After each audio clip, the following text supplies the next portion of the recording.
সেও কিন্তু কৃষ্ণ হারা হয়ে থাকতো। এদিকে দুর্যোধন কিন্তু অসাধুর নিকট গিয়েছিল যে কিভাবে কৃষ্ণকে নিমন্ত্রণ জানাবো, তাই কিন্তু সে কৃষ্ণ হারা হলো। তাহলে একজন সাধুর নিকটে গিয়ে কৃষ্ণকে লাভ করলো, একজন অসাধুর নিকটে গিয়ে কৃষ্ণকে হারালো। তো দেখেন, যখন কৃষ্ণকে তোমারে ছাড়িল মই তুমি না ছাড়িলা, কৃপারজ্জু গলে বান্ধি চরণে ফেলিলা। নিত্যানন্দ মহাপ্রভুর ঐকান্তিক শিষ্য এবং ভক্ত বলেছিলেন যে প্রভু তোমারে ছাড়িল মই তুমি না ছাড়িলা, কৃপারজ্জু গলে বান্ধি চরণে ফেলিলা। ওই আমি তো সেভাবে বলতে পারি না, তাহলে আমি তো ভক্ত হতে পারলাম না। তো ওই স্তরে পৌঁছানোর জন্য আমার শ্রীমন মহাপ্রভু তার পুরব লীলায় শ্রী কৃষ্ণ রূপে এসে আমাদের মাঝে গীতা জ্ঞান দান করে গেলেন। যদি গীতা আমরা আস্বাদন করতে পারি, দেখেন গীতা, এই গীতার পাতায় যে 700 শ্লোক আছে এবং ভগবান শ্রীকৃষ্ণের উক্ত যে কটি শ্লোক আছে, এই শ্লোকগুলো পৃথিবীর প্রত্যেকটা মানুষের প্রত্যেকটা হৃদয়ের প্রত্যেকটা প্রশ্নের উত্তর দেওয়ার ক্ষমতা রাখে। শ্রীমদ্ ভগবত গীতা, এর মধ্যে এমন কোনো কথা নাই যাই বিশ্ব ব্রহ্মাণ্ডে গীতার অগোচরে রয়ে গেছে। বিশ্ব ব্রহ্মাণ্ডের প্রত্যেকটি প্রশ্ন তার উত্তর শ্রীমদ্ ভগবত গীতা। প্রত্যেকটি হৃদয়ের আবেগ অনুভূতি শ্রীমদ্ ভগবত গীতায় আছে। প্রত্যেকটি ব্যথিত হৃদয়ের ব্যথা দূর করবার মেডিসিন তথা ওষুধ শ্রীমদ্ ভগবত গীতার পাতায় আছে। যেমন অর্জুনের বিষাদ জেগেছিল, অর্থাৎ হৃদয় ক্ষত বিক্ষত হয়েছিল সম্মুখে বসে থাকা দাঁড়িয়ে থাকা আত্মীয়গণকে দেখে। যখন রণাঙ্গনে উপস্থিত অর্জুন ভগবান শ্রীকৃষ্ণকে আদেশ করলেন যে হে অচ্যুত, আমার এই রথখানা নিয়ে উভয় সৈন্যের মাঝখানে গিয়ে স্থাপন করো। সেনায়ের উভয়ের মধ্যে রথং স্থাপয় মে অচ্যুত, ইয়াবদেতাং নিরীক্ষ্যহং যদ্ধকামান অবস্থিতাং। হে অচ্যুত, আমার এই রথখানা নিয়ে উভয় সৈন্যের মাঝখানে গিয়ে স্থাপন করো। কারা আমার পক্ষে আমার বন্ধু হয়ে মিত্র হয়ে যুদ্ধ করতে উৎসুক, আর কারা আমার বিপক্ষে আমার শত্রু হয়ে যুদ্ধ করতে উৎসুক, এই উভয় পক্ষের সৈন্যগণকে আমি একবার আমার দুনয়ন ভরে দেখতে চাই। যখন ভগবান শ্রীকৃষ্ণ উভয় সৈন্যের মাঝখানে গিয়ে রথখানা স্থাপন করলেন, অর্জুন কিন্তু দেখে বিষাদগ্রস্ত হয়ে গেলেন। আমার সম্মুখে দাঁড়িয়ে আছে পিতামহ বিশ্বদেব, গুরুদেব দ্রোণাচার্য, মাতুল, জেঠামশাই, ভ্রাতৃগণ, প্রত্যেকটি আত্মীয় স্বজন তার বিপক্ষে দাঁড়িয়ে আছে। তখন তার হৃদয়ে বেদনার্ত হয়ে উঠেছিল, ক্ষত বিক্ষত হয়েছিল। তখন সে কম্পিত গাত্রে ভগবান শ্রীকৃষ্ণের নিকট প্রার্থনা জানালেন যে কৃষ্ণ, এই যুদ্ধ আমি করব না। এই যুদ্ধে লোকক্ষয়কারী যুদ্ধ, এই যুদ্ধ যদি আমি করি এই জগৎ সংসার উচ্ছন্ন হয়ে যাবে। এই জগৎ সংসারের সমস্ত পুরুষ যদি উচ্ছন্ন হয়ে যায়, নারীগণ হবে স্বামী হারা, তাতে কি হবে? বর্ণ সংকরণ ঘটবে, আর বর্ণ সংকরের দায় তো আমার উপর এসে পড়বে। এই যুদ্ধ আমি করব না। কত বড় ব্যথা! কিন্তু ভগবান শ্রীকৃষ্ণ অর্জুনের এই করুণাকে তিনি অবহেলা করে অর্জুনকে ডাক দিয়ে স্কন্ধে হাত রেখে কোমল করে বলতে লাগলেন, হে অর্জুন, যারা এই মনুষ্য জন্মের মর্ম অর্থ বোঝে না, তুমি তাদের জন্য কেন শোক করছো? যারা এই মানব জীবনের প্রকৃত মূল্যটা কি উপলব্ধি করতে পারে নাই, তাদের জন্য কেন তুমি শোক করছো? এই মানব জীবনের প্রকৃত মূল্য কি? এই যে জন্মটি পেয়েছি, যদি ওই 11 অক্ষয় নিশানা কৃষ্ণের বিপক্ষে না দাঁড়াইতো, অর্জুনের বিপক্ষে দাঁড়ানো মানেই তো কৃষ্ণের বিপক্ষে দাঁড়ানো। যদি কৃষ্ণের বিপক্ষে না থাকতো, যদি কৃষ্ণের পক্ষে আসতো, তাদের হতো মনুষ্য জন্মের সঠিক উপলব্ধি। কিন্তু তারা কৃষ্ণ থেকে বিচ্যুত হয়ে কৃষ্ণের বিপরীত পক্ষে দাঁড়িয়েছে, তাই তারা জীবনের প্রকৃত মূল্যবোধটুকু কি উপলব্ধি করতে পারে নাই। এই জীবনের সব থেকে মূল্যবোধ এটি যে আমার জীবনে যা কিছু আমি লাভ করেছি সব যেন আমার রাধা মাধবের শ্রী চরণে অর্পিত হয়, সব যেন আমার প্রাণ গোবিন্দের চরণে অর্পিত হয়, আমার শ্রীমান মহাপ্রভুর চরণে অর্পিত হয়। যতক্ষণ পর্যন্ত আমি সেই শ্রীমান মহাপ্রভুর চরণে আমার নিজেকে সমর্পণ করে দিতে পারছি না, ততক্ষণ এই মানব জীবনের সার্থকতা আসছে না। ভগবান শ্রীকৃষ্ণ কিন্তু অর্জুনকে বিশদ রূপে জ্ঞান দিতে গিয়ে মুখ্য কতকগুলো শ্লোক তিনি উচ্চারণ করেছিলেন। তার মধ্যে কিন্তু সেই বঙ্গানুবাদ এইগুলোই। ভগবান শ্রীকৃষ্ণ বলেছিলেন যে হে অর্জুন, অনন্য চিন্তায়ন্ত মাং যেজনা পরিপাশ্যতে তেসাং নিত্য বিযুক্তানাং যোগক্ষেমং বহাম্যহম। যে ব্যক্তি অনন্য চিন্তাযুক্ত হয়ে একমাত্র আমার চরণে আশ্রিত হয়, আমাকে আশ্রয় করে, আমার চরণে আশ্রয় হয়, আমি কিন্তু তার যোগ এবং ক্ষেম সবই বহন করে থাকি। ভগবান শ্রীকৃষ্ণ বললেন যে হে অর্জুন, যে যথামাং প্রপদ্যন্তে তাং তথৈব ভজাম্যহম। আমাকে যে ব্যক্তি যেমন ভাবে ভালোবাসে আমি তাকে সেভাবেই কৃপা করে থাকি। কিন্তু এই কথাই যে ভগবানের শ্রেষ্ঠতা তা কিন্তু নয়। ভগবান শ্রীকৃষ্ণ তিনি যেরূপ কৃপা করে থাকেন তার থেকে অধিক ভালোবাসা কিন্তু তিনি পেয়েছেন। শ্রীমতী রাধারানী তথা বৃন্দাবনের যে সকল গোপীগণ ছিলেন, ভগবান শ্রীকৃষ্ণের এই প্রতিজ্ঞাকেও তারা ভঙ্গ করতে সমর্থ হয়েছিলেন। তাদের জীবনটা সম্পূর্ণ সার্থকজনক। আসলে তারা তো আমার মতো এরকম পাপী দেহ গ্রহণ করেন নাই, তারা পূর্ণ দেহ গ্রহণ করে, নিত্য দেহ গ্রহণ করে নিত্যেশ্বরী হয়ে বৃন্দাবনে অবস্থান করেছিলেন। তাই তারা সার্থক আর আমি ব্যর্থ। কিন্তু শ্রীমান মহাপ্রভু তথা আমার শ্রীকৃষ্ণ বলেছেন যে তোমরাও সার্থক হতে পারবে যদি অনন্য চিন্তায়ন্ত মাং যোজনা পরিচয় পাশে তেসাম নিত্য বিযোগ তারা বিয়োগ এবং বহামিয়হ।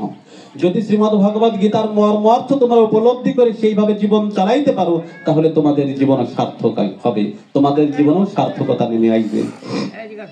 ভগবান শ্রীকৃষ্ণ কত সুন্দরভাবে আমাদের বলে দিচ্ছেন যে হে অর্জুন, এর পূর্বে আমি তোমাকে যত কিছু বলেছি তুমি সব ভুলে যাও, ক্ষতি নাই, কিন্তু এখন আমি তোমাকে যে কয়টি কথা বলবো তুমি মনে রেখো, প্রাণ ভরে শ্রবণ করো, অন্তর ভরে শ্রবণ করো। আর মনে রেখো কি, ঈশ্বর সর্বভূতানাং হৃদ্দেশে অর্জুন তিষ্ঠতি ভ্রাময়ান সর্বভূতানি যন্ত্রারূঢ়ানি মায়য়া তমেব শরণং গচ্ছ তদ্ভাবেন তমেব শরণং গচ্ছ সর্বভাবেন ভারত তৎপ্রসাদাৎ পরাং শান্তিং অচিরেনাধিগচ্ছতি। হে অর্জুন, ঈশ্বর প্রত্যেকটি জীবের হৃদয় আত্মারূপে বিরাজিত থেকে সমস্ত জীবগণকে একটি পুত্তলিকার মতো পরিচালিত করিতেছেন। তুমি সর্বতভাবে সেই ঈশ্বরের শরণ লও, সেই ঈশ্বরের শরণ লইলে তাহার কৃপাতে তুমি পরম শান্তি লাভ করবে, উত্তম স্থানে তোমার স্থান হবে। এই কথাগুলো আস্বাদন করে শ্রীমান মহাপ্রভুর ঐকান্তিক ভক্ত শ্রীল কৃষ্ণদাস কবিরাজ গোস্বামী পাদ মহাশয় বলেছিলেন, আমি নর্তক তুমি সূত্রধার, জৈসে নাচাহ তৈসে নর্তন আমার। প্রভু, আমি একটি নর্তক মাত্র, আমি একটি পুতুল মাত্র, আর এই পুতুলের সূত্রধার হচ্ছে তুমি। তুমি আমাকে যেভাবে নৃত্য করাইতেছ আমি সেভাবেই নৃত্য করিতেছি। শ্রীকৃষ্ণ পরবর্তীতে বললেন কি, হে অর্জুন, মন মনা ভব মদ ভক্ত মত ইয়াজি মাং নমস্কুরু মামে বৈশ্যসি সত্যমতে প্রতি জানি প্রিয় হসিমে। আমি তোমাকে বলছি তুমি তোমার মন প্রাণ জীবন যৌবন সবকিছু অর্পণ করে একমাত্র আমার ভাবে ভাবিত হও, মত ভাবে ভাবিত হও। আমি কথা দিচ্ছি আমি তোমাকে রক্ষা করবো, আমি তোমার হয়ে যাব। ভগবান বললেন, হে অর্জুন, সর্বধর্মানে পরিত্যাজ্য মামেকং শরণং ব্রজ অহং ত্বং সর্ব পাপেভ্যো মোক্ষয়িষ্যামি মা শুচি।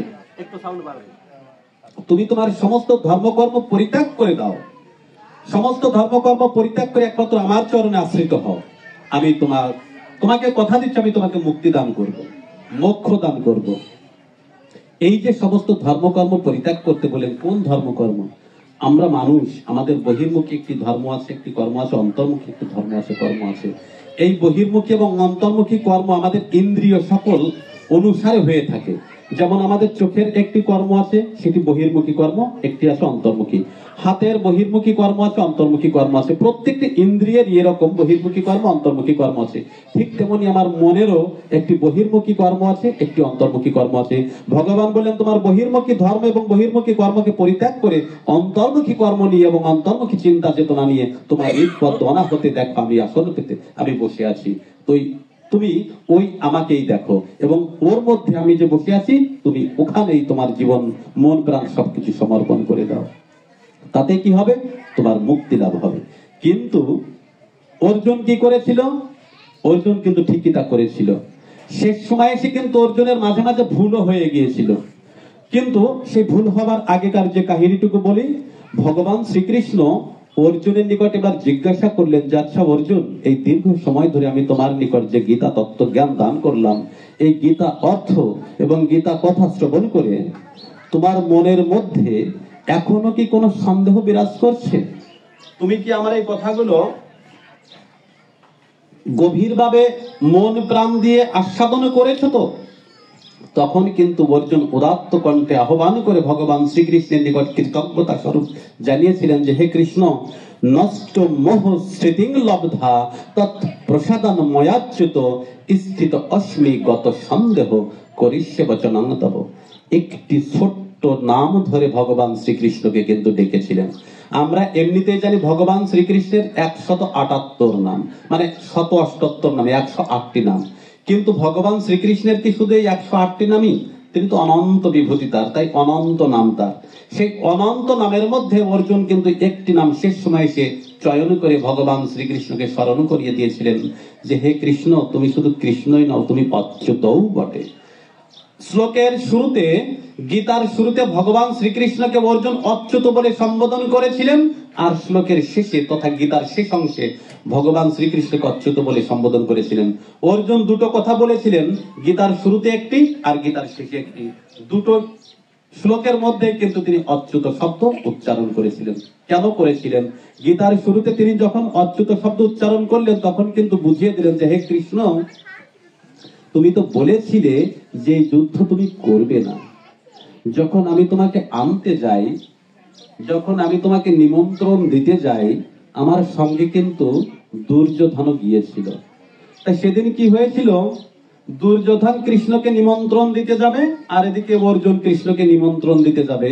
তো দুর্যোধন তার মামা শকুনির নিকট জিজ্ঞাসা করলো যে আচ্ছা মামা, আমি কৃষ্ণকে নিমন্ত্রণ দিতে যাব, কিন্তু কিভাবে নিমন্ত্রণ জানাবো, কৃষ্ণকে কিভাবে আনবো? কৃষ্ণ তো আমার কথা শুনবে না, কারণ কৃষ্ণ হচ্ছে অর্জুনের ঐকান্তিক ভালোবাসার মানুষ, কৃষ্ণ হচ্ছে অর্জুনের আত্মীয়। তো কি করে কৃষ্ণ আমার সঙ্গে আসবে? তখন কিন্তু শকুনি বলেছিল যে শোনো দুর্যোধন, যে কোনো পরিস্থিতিতেই হোক না কেন, দেখো কৃষ্ণ যেন কখনোই তোমার সঙ্গে সঙ্গ লাভ না করতে পারে। তাহলে একজন কৃষ্ণ থেকে বিচ্যুত হয়ে যাচ্ছে, আর এদিকে যখন যুধিষ্ঠিরের নিকট অর্জুন জানালো যে দাদা আমি তো কৃষ্ণকে নিমন্ত্রণ দিতে যাব, তো দিতে যাবোটা কিভাবে, তখন কিন্তু যুধিষ্ঠির বলেছিল যে অর্জুন তুমি দেখো, তুমি তো যাচ্ছ কৃষ্ণকে নিমন্ত্রণ জানাতে, কৃষ্ণের সঙ্গে যে 1,00,000 নারায়ণী সেনা আছে, তুমি তো সেই লোভে যাচ্ছ। কিন্তু আমি তোমাকে একটি কথা বলি অর্জুন, আমরা যখন ছোট ছিলাম, শৈশবে ছিলাম, আমাদের মা কুন্তী দেবী আমাদের এই ছোট ছোট সোনাদের ছোট ছোট হাতগুলো ধরে বনপথে ঘুরিয়ে বেরিয়েছিল। যখন বনে বনে আমরা ঘুরে বেরিয়েছিলাম, আমাদের সহায় বলে কেউ ছিল না, তখন কিন্তু কৃষ্ণ কারণে অকারণে সে ডাকলেও আমাদের পাশে এসে দাঁড়িয়ে আমাদেরকে সহায়তা করেছে, না ডাকলেও কিন্তু সহায়তা করেছে। তাই দেখো, জীবনের যে কোনো কঠিনতম পরিস্থিতি আসুক না কেন, আমরা 5টি ভাই যদি আমাদের কৃষ্ণ ছাড়া না হয়ে যাই, তুমি দেখো ওই 1,00,000 নারায়ণী সেনার প্রয়োজন নেই, আমি যেন কৃষ্ণকে লাভ করতে পারি। তোমার উপরে নির্ভর করছে আমরা কৃষ্ণকে পাবো কিনা। তো এখানে শাস্ত্রকার উল্লেখ করলেন যে একজন কৃষ্ণ থেকে বহির্মুখ হয়ে যাচ্ছে আর একজন কৃষ্ণের সম্মুখে যেতে যাচ্ছে। শাস্ত্রকার উল্লেখ করলেন জীব হয় দ্বৈত প্রকার, এক নিত্য মুক্ত একের নিত্য সংসার। নিত্য মুক্ত নিত্য কৃষ্ণ চরণে উন্মুখ, আর নিত্য সংসারী নিত্য কৃষ্ণ বহির্মুখ। নিত্য সংসারী ভুঞ্জে নরকাদি দুঃখ, কাম ক্রোধের দাস হইয়া তার লাথি খায়, ভ্রমিতে ভ্রমিতে যদি সাধু বৈদ্য পায়। এই যে আমরা নিত্যবদ্ধ জীব, আমাদেরকেও কিন্তু ভগবান শ্রীকৃষ্ণ করুণার বাইরে রাখেন নাই, তিনি কিন্তু আমাদেরকেও করুণা করেছেন, মুক্তি পাওয়ার পথ দেখিয়েছেন, কৃষ্ণ চরণ কৃপা লাভ করবার উপায় দেখিয়েছেন। আমরা হচ্ছে নিত্য সংসারী জীব, আমাদের উপায় কি দেখেন, মায়া নামক জাল কিন্তু আমাদেরকে আচ্ছাদন করে রেখেছে। শাস্ত্রে বলা আছে আমি যে নিত্য সংসারে, আমি যে কৃষ্ণ হতে অনন্তকাল ধরে বহির্মুখ হয়ে আছি, এই দোষে মায়া পিশাচি দণ্ড করে তারে, আধ্যাত্মিক তাপত্রয় তারে জারি মারে, কাম ক্রোধের দাস হইয়া তার লাথি খায়, ভ্রমিতে ভ্রমিতে যদি সাধুবৈদ্য পায়। যদি সাধুবৈদ্য পায় তার উপদেশ মন্ত্রে মায়া পিশাচি পালায়, কৃষ্ণ ভক্তি পায় তবে কৃষ্ণ নিকটে যায়। যদি অর্জুন যদি যুধিষ্ঠিরের মতো সাধু যদি না পেত, সেও কিন্তু কৃষ্ণ হারা হয়ে থাকতো। এদিকে দুর্যোধন কিন্তু অসাধুর নিকট গিয়েছিল যে কিভাবে কৃষ্ণকে নিমন্ত্রণ জানাবো, তাই কিন্তু সে কৃষ্ণ হারা হলো। তাহলে একজন সাধুর নিকটে গিয়ে কৃষ্ণকে লাভ করলো, একজন অসাধুর নিকটে গিয়ে কৃষ্ণকে হারালো। তো দেখেন, যখন কৃষ্ণকে নিমন্ত্রণ দিতে গেল, কৃষ্ণ প্রথমে শর্ত দিয়েছে যে আগামীকাল প্রাতঃকালে আমি ঘুমিয়ে থাকবো, ওই ঘুম ভেঙে যার বদন আমি আগে দর্শন করব, আমি তার সঙ্গে আগে কথা বলবো। এখন দুর্যোধন সর্বপ্রথম কৃষ্ণের শয়নকক্ষে গিয়ে দেখে কি যে কৃষ্ণ একখানা স্বর্ণ সিংহাসন রেখে দিয়েছেন কৃষ্ণের শিয়রের দিকে, মাথার নিকটে। আর কৃষ্ণ যে খটটায় শুয়ে আছেন ওই খটটায় কিন্তু আর বসবার মতো জায়গা নেই, অন্য কোনো আসনে নেই। যদি বসতে হয় কোন রকমের ছোটখাটো একটু জায়গা আছে, অনেক কষ্ট করে বসতে হয়। তো দুর্যোধন মনে মনে চিন্তা করলেন, তাই তো আমি হচ্ছে মানি দুর্যোধন। দুর্যোধন কিন্তু নিজেকে মানি দুর্যোধন বলে পরিচয় দিতে গর্বিত হতেন। বলেন আমি তো মানি দুর্যোধন। তাই কৃষ্ণের বুদ্ধি আছে, কৃষ্ণ জ্ঞানী মানুষ, বোঝা যায়। তিনি আমার জন্য একখানা স্বর্ণ সিংহাসন নির্মাণ করে রেখে দিয়েছেন এবং আমার স্থানটা যে কোথায় তাও তিনি দেখিয়ে দিয়েছেন। তাই তিনি স্বর্ণ সিংহাসনে গিয়ে উপবেশন করলেন। আর অর্জুন ঠিক এর পরপরই এসে দেখে কি যে কৃষ্ণ যে কক্ষে ঘুমিয়ে আছে সেখানে আর বসবার মতো কোনো জায়গা নেই।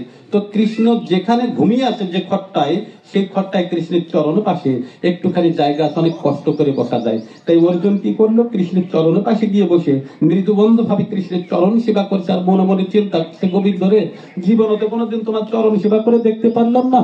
সারাটা জীবন তো শুধু তোমাকে আত্মীয় ভেবে, বন্ধু ভেবে নানাবিধ কথাই তো বলে আসলাম।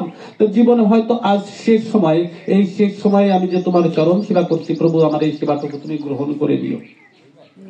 জানি না দুর্যোধন আমার পূর্বে এসেছে, যদি তুমি দুর্যোধনের হয়ে যাও তোমাকে তো আর আমরা পাবো না। দাদা তো বলেছিল যে আমি যেন তোমাকে নিয়ে যাই। তো দেখেন এই অর্জুনের মৃদুমন্দ ভাবে চরণে সেবায় আমার গোবিন্দের ঘুম ভেঙে গেল। ঘুম ভেঙে তিনি যখন নয়ন মিলে থাকলেন তখনই কিন্তু অর্জুনকে দর্শন পেল। এখানে একটু কথা থেকে যায়, যিনি মান কোঠায় বসে থাকেন তিনি কিন্তু কৃষ্ণ থেকে চিরকাল বিচ্যুত হয়ে যান, কৃষ্ণের পিছনেই পড়ে যান। আর যিনি সমস্ত মান অভিমান শূন্য হয়ে কৃষ্ণের চরণ পাশে এসে বসে তিনি কিন্তু কৃষ্ণের সম্মুখে চলে আসে। তো যাই হোক, সময় তো শেষ। তো দুর্যোধন কি করলো, যে তোমার সময় শেষ, আমি 1 মিনিটে আলোচনা শেষ করে দিচ্ছি। দুর্যোধন কৃষ্ণের নিকট বললো, কৃষ্ণ আমি তোমার 18 লাখ হইনি, আমি তোমার 1 লক্ষ নারায়ণী সেনা চাই। ওই 1 লক্ষ নারায়ণী সেনা নিয়ে চলে গেল। 4 মিনিট। আর এদিকে অর্জুন কি করলো, অর্জুন বলল কৃষ্ণ আমার ওই নারায়ণী সেনার কোনো প্রয়োজন নাই, আমি শুধু তোমাকে চাই। যখন অর্জুন কৃষ্ণকে নিয়ে চলে আসবে তখন কিন্তু কৃষ্ণ জিজ্ঞাসা করেছিল যে আচ্ছা অর্জুন, আমি তো নিরস্ত্র হয়ে থাকবো, যুদ্ধ করব না, শুধু সারথ্য করব তোমার রথের, আমাকে নিয়ে তোমার কি লাভ? বলেছিল যে প্রভু কি লাভ হবে তা আমি জানি না, কিন্তু আমার মনে হয় তুমি আমার পাশে থাকলে পৃথিবীর সমস্ত সুখ আমার পাওয়া হয়ে যায়। তাই আমার অন্য কিছুর প্রয়োজন নেই, আমার শুধু তোমাকে প্রয়োজন। যখন দুর্যোধন 1 লক্ষ নারায়ণী সেনা নিয়ে হাসতে হাসতে মায়ের নিকটে গিয়ে উপস্থিত, তখন মা জিজ্ঞাসা করেছিল গান্ধারী দেবী যে তুমি কাকে নিয়ে এসেছো? বলেছে মা বিজয় যে মানে 1 লক্ষ নারায়ণী সেনা আছে যারা যুদ্ধে সর্বদা বিজয়ী হয়ে থাকে, আমি সেই কৃষ্ণের 1 লক্ষ নারায়ণী সেনা নিয়ে এসেছি। আর যে কৃষ্ণ অর্জুনের রথের সারথি হবে ও কিন্তু ধনুর্বাণ কিছুই ধরবে না। তখন কিন্তু গান্ধারী মা বলেছিল যে তুমি বুঝতে পারো নাই, কিন্তু যে বোঝার সে বুঝেছে, সে ঠিকই কৃষ্ণকে নিয়ে চলে গেছে। মনে রেখো, যথা ধর্ম তথা কৃষ্ণ তথাই বিজয়। কৃষ্ণ যত্র তত্র তো থাকেন না, তোমার মধ্যে সদা সর্বক্ষণ অধর্ম বিরাজ করছে, তাহলে তুমি কৃষ্ণকে পাবে কি করে?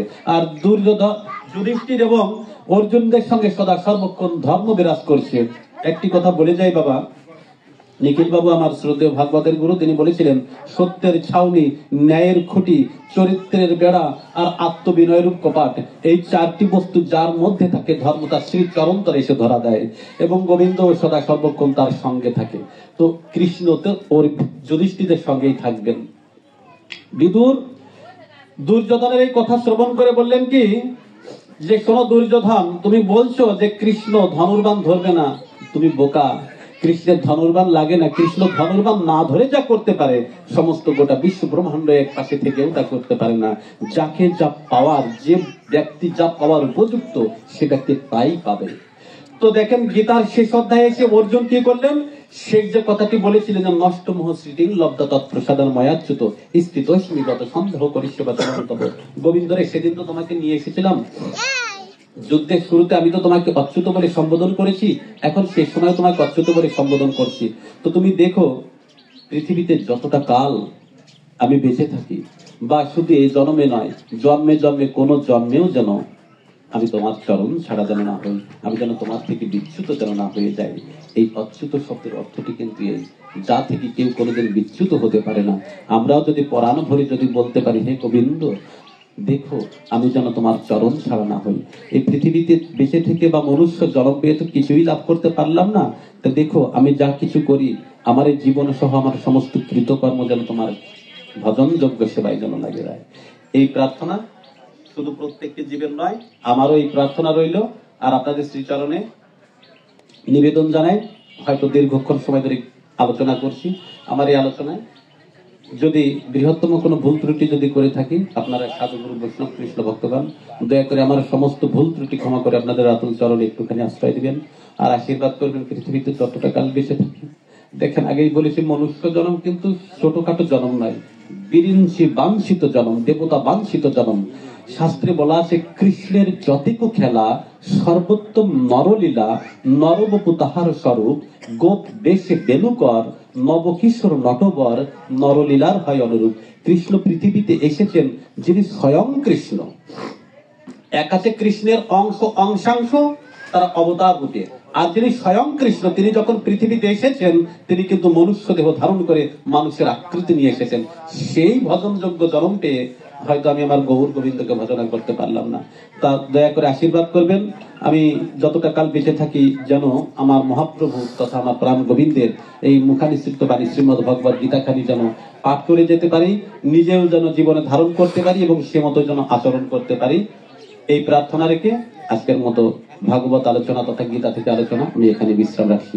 জয় জয় শ্রী গুরু প্রেমানন্দ নিতাই গৌর সীতানাথ বীর্য বদন হরি হরি বলো। জয় জয় রাধা গোবিন্দ প্রেমানন্দ শ্রীমদ ভগবত গীতা থেকে বদন হরি হরি বলো। জয় জয় রাধা গোবিন্দ প্রেমানন্দ সকল ভক্তগণ।